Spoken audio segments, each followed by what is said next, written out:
Joe Kleen, Southern Hospitality, February 12th, 1990, 82. While Misty's love of all things ocean was a long-established fact, her hatred of being cold set their snorkeling adventure up as a perfect paradox regarding the unstoppable meeting the immovable. Joe would have been content to remain in the water for the entirety of their snorkel stop, but Misty found extended frolicking in the 80-degree water swirling around the reef between Nevis and St. Kitts to move her position slowly but inexorably on the spectrum of repulsion and attraction for under-the-sea fun to one that shifted, like the tides, away from the latter and towards the former. After an extended breath-holding dive into the deep, she reached over, tapped her husband's arm, and pointed to the ocean's surface. "Joe," she said when they bobbed into the surface, their fins making light work of treading water, "I have to get out of the water. I'm sorry." "Again?" he asked, telegraphing petulance while attempting not to. "We've only got like 10 minutes, he added in a tone more pleading than peevish. "Sure you don't want to just hang in there till Sergeant Stanley blows the whistle?" "I'm sure," Misty replied, shaking her head and adding, "Look at my mouth. My teeth are chattering, and I bet my lips are blue. No, I gotta get out. You can stay, though."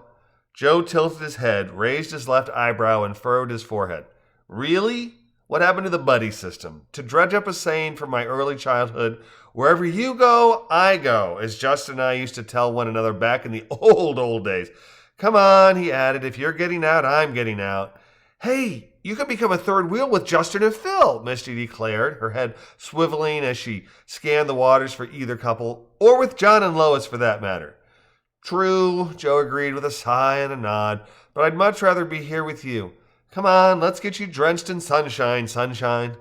Misty and Joe swam to the boat and removed their fins before climbing up the ladder. Though nearly all the passengers had entered the water, the half-dozen who now stood topside enjoying the free-flowing drink available on board clearly illustrated that Misty was not alone in finding extended exposure to the warmish water comfortable. While neither of the remaining clean couples had exited the water, Lois and John were found basking in the sunshine, drinks in hand. Seeing Joe and Misty, they rose and sauntered to the dive platform, John asking, "That was great, wasn't it? Really lovely." "It was," Misty said with a smile and a nod. "Unfortunately, I had to cut our fun short. I was getting cold," she added, wrapping her arms around her body and faking a shiver.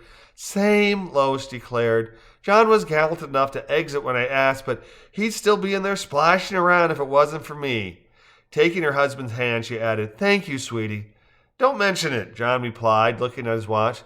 "Hey, what have you got, like 10 minutes? If you want to jump back in, I'm game," he said to Joe. "Ha! It's like you read my mind. Lead on, McDuff, and don't spare the seahorses," Joe replied, his arm making an arcing underhand sweep in the direction of the dive platform.